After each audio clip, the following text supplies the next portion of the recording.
The word spirit is such an interesting word, isn't it? Because it's so abstract, it's used so often in so many different ways. Spirit this, spirit that, whether it's a dead person's spirit, what happens to our spirit after we die, or when someone talks about someone's spirit as far as someone being sick in the hospital. Oh, they're in good spirits, or their spirit seems strong, or their spirit seems weak. Sometimes we use it when we're talking about sport teams or even a company, the spirit, or a country, how strong their spirit is, how weak their spirit is, how healthy a person's spirit is, how unhealthy a person's spirit is. It's used in so many different fashions and in so many different ways. But what is it really? What is it? I read something very interesting recently. I was reading the book called The Art of Living Consciously by Nathaniel Branden. And in it, he talks about a conversation he had with Ken Wilber. If you don't know Ken Wilber's done an incredible amount of work trying to bring together all the different aspects of Western psychology, Western religions, and Eastern religions. I've read some of Wilber's books. They're very in depth. They're very good. He's put an incredible amount of effort and time into studying these things. And to his credit, he doesn't just throw things away. He takes certain aspects of everything he reads and tries to bring it together in a coherent fashion. And from that, he's created some very interesting models. I don't necessarily agree with him on everything, but you can't disregard the work he's done. But the conversation that Branden mentions is very interesting because he asked Wilber, what does the word spirit mean?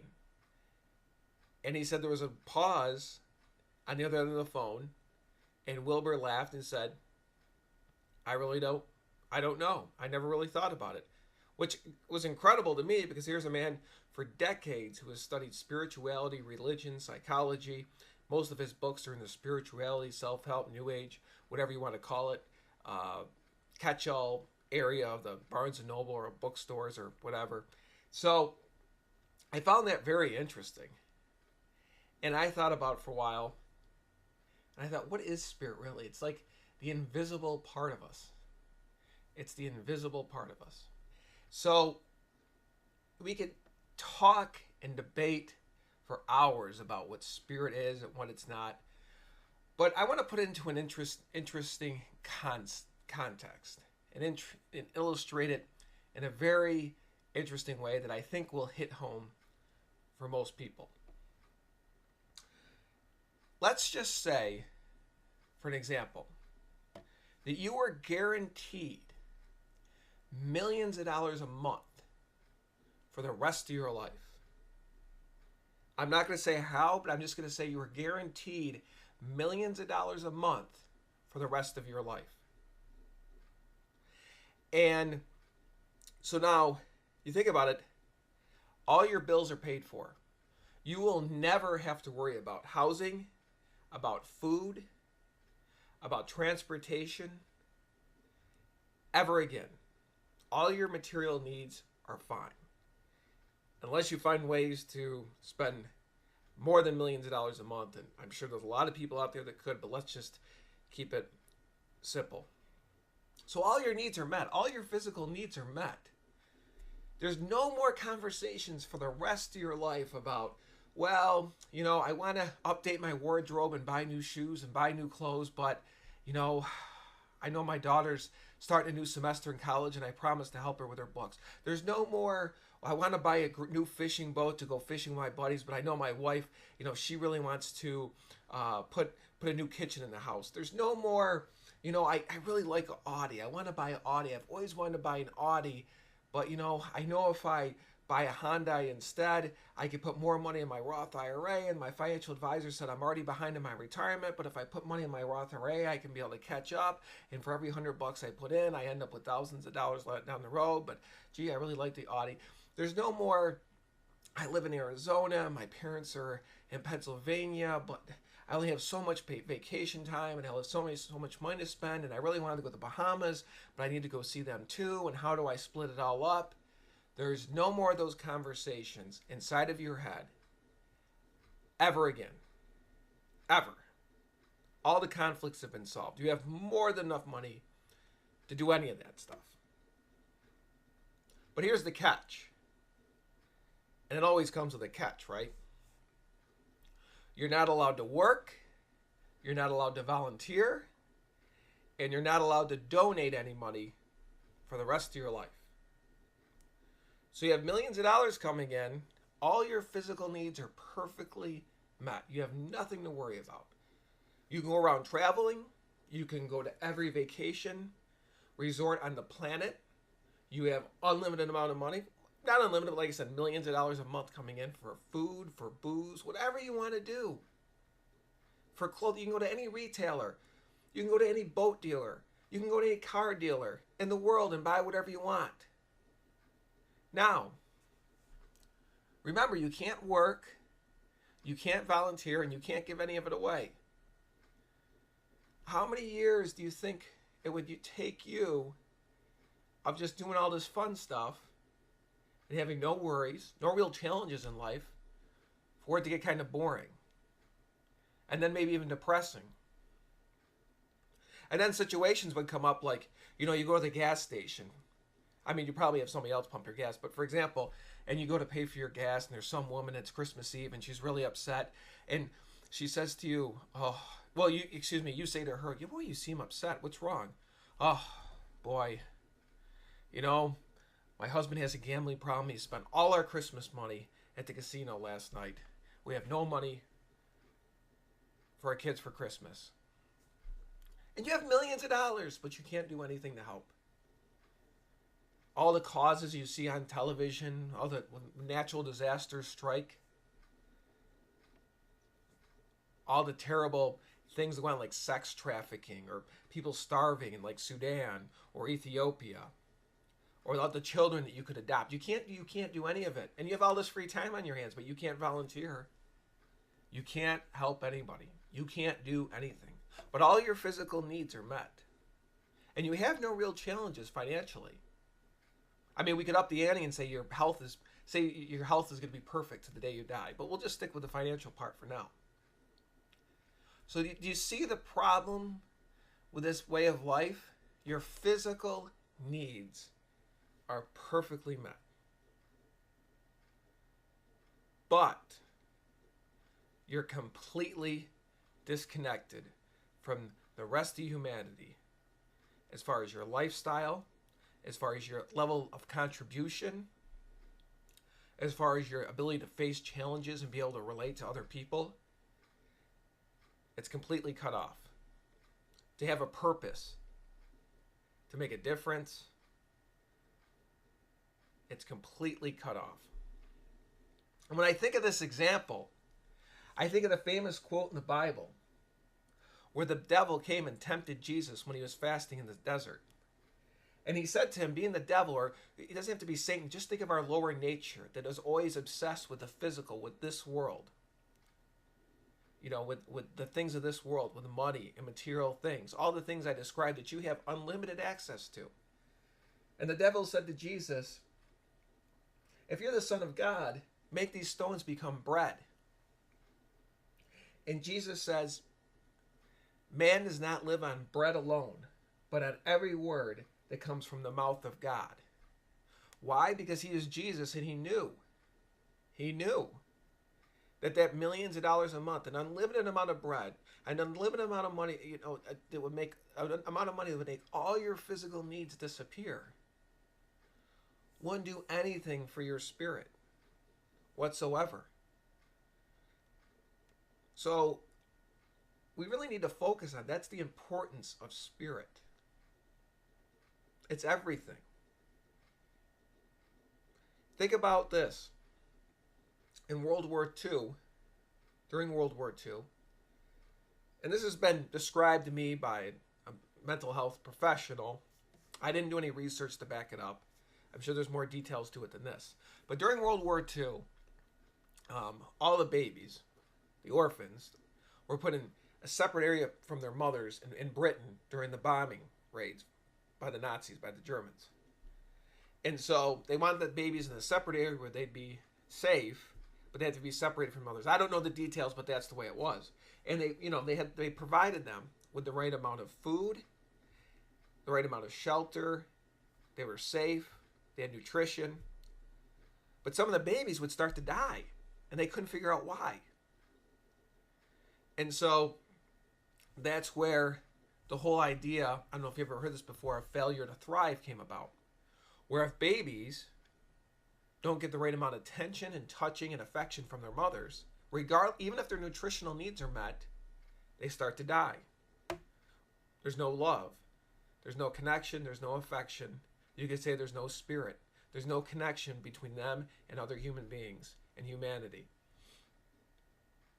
And social workers are taught to look for this with mothers who they think might be on drugs or whatever, because, you know, women, if they're too obsessed with drugs and too cracked out all the time or passed out or looking for drugs or God only knows what goes on, they'll completely neglect the needs of the child. And even though the child, via food stamps or other government programs, might be getting the right nutrition, the child will eventually die. And again, social workers are trained to look out for that so they can take the baby away if that starts to happen. So again, all physical needs are met, but the spirit, the soul, the emotional part of the human starts to die.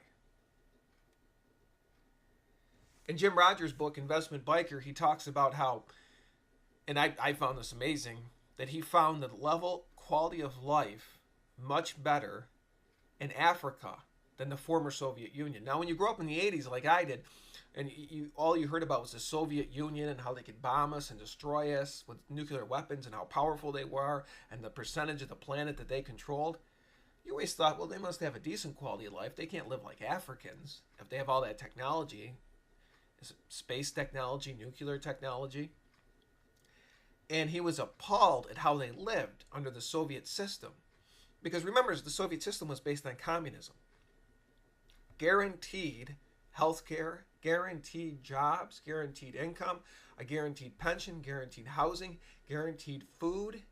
Everything's guaranteed for life. Again, your bread is taken care of. Your physical bread, as far as your physical bread, you have nothing to worry about. Now, they burned all the churches down, and they were all atheists, but your physical bread was fine. You had nothing to worry about.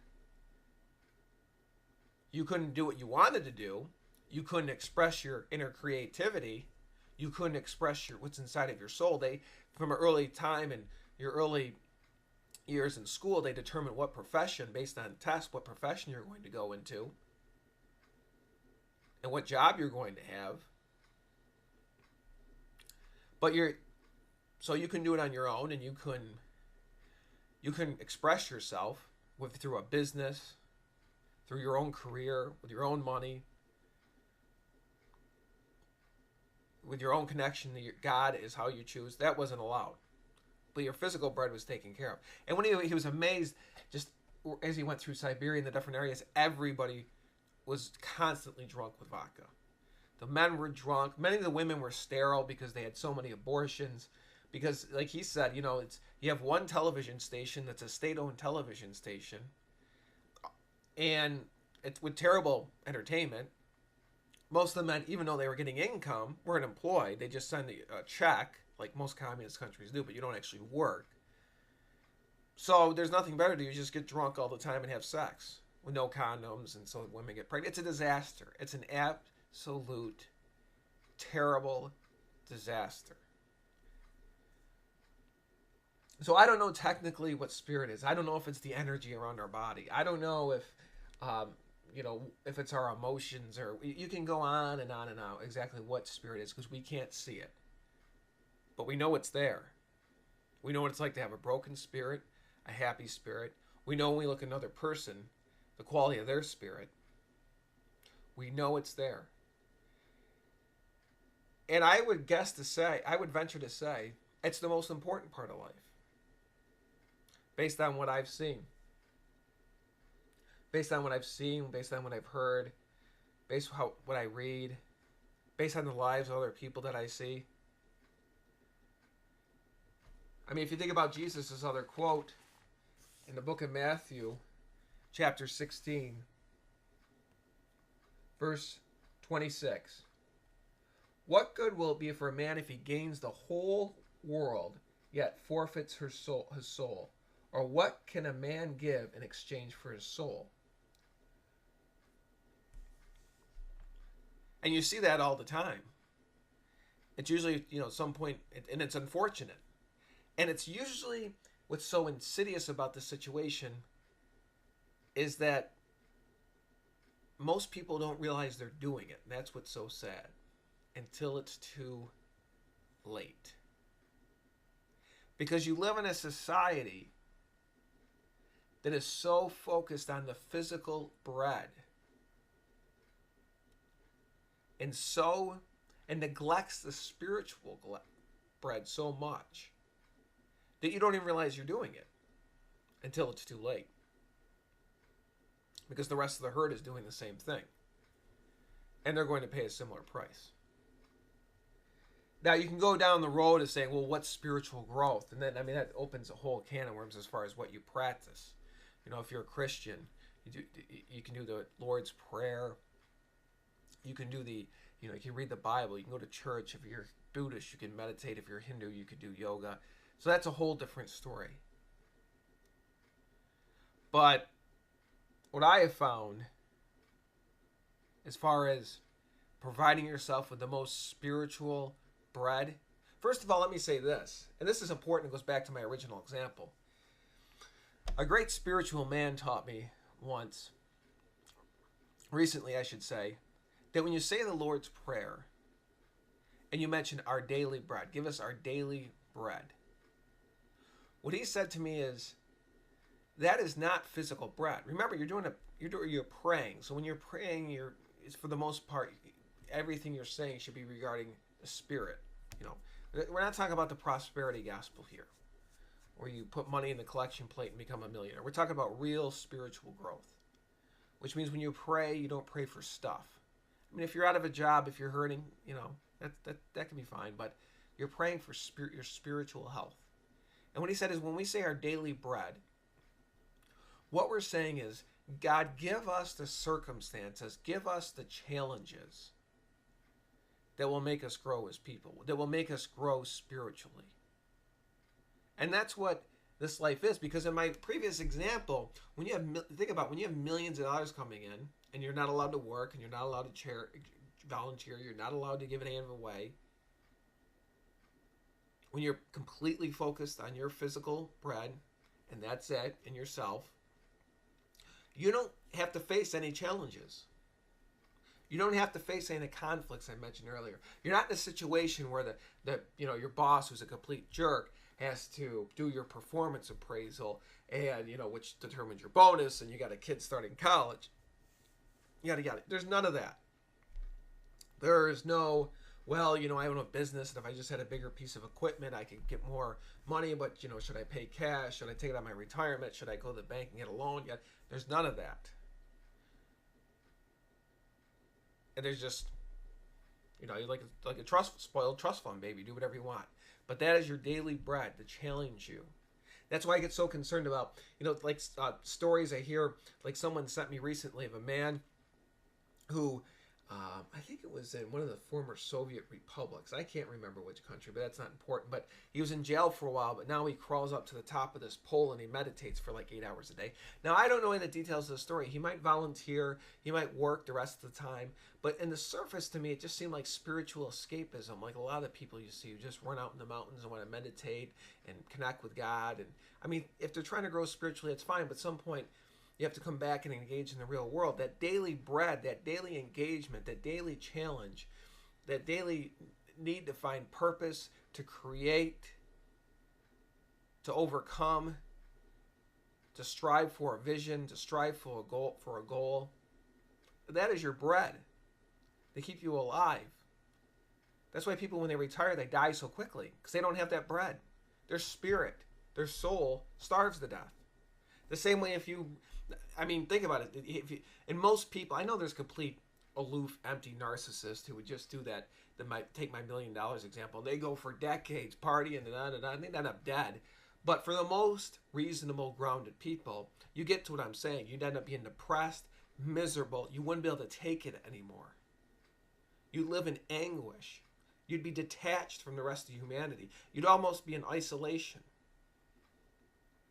Which in ancient Jewish times is what they would do. If someone would not obey God's laws. They throw them out of the tribe out in the wilderness. They'd either die from the elements or die from shame and loneliness, like they do in solitary confinement in a prison. They put you all by yourself. Because what you start to learn is spirit and spiritual growth is not just about my spirit, it's about our spirit. Yes, salvation and your choice for your choices and how your relationship towards God, that's individual. That's an individual choice.